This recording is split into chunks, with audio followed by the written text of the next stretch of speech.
binayaran po ako ni Senrisa Ontiveros para mag-testify laban kay PRRD, VP Sara at kay Pastor Apollo C. Kibuloy. The man just broke his silence, claiming he was paid by Risa Hontiveros to falsely testify against the Dutertes and Quiboloy. Ako po yung witness na nakatakip yung muka, pero ngayon hindi na sapagkat sasabi na ako ng totoo.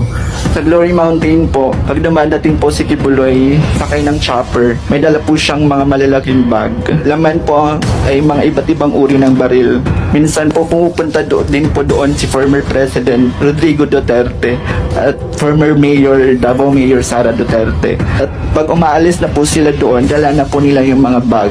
Lahat ng sinabi ko at makasama ko doon ay ginawa lamang ni Senrisa upang papagsakin si Pastor at ang buong kingdom at kunin ang kanilang mga ari-arian. Ngayon po ay hinahanap at tinatakot ako ni Senrisa.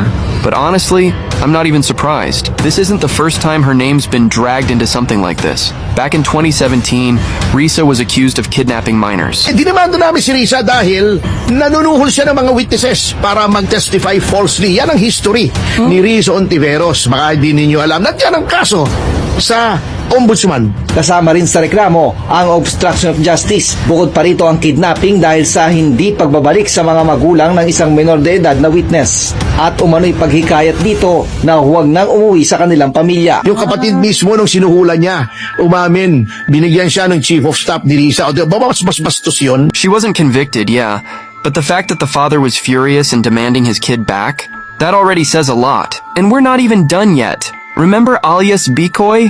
The guy who accused the Duterte family of drug links in 2019. He surrendered to the police and admitted that the people behind it were Sonny Trillanes, Risa Hontiveros, and members of the Liberal Party.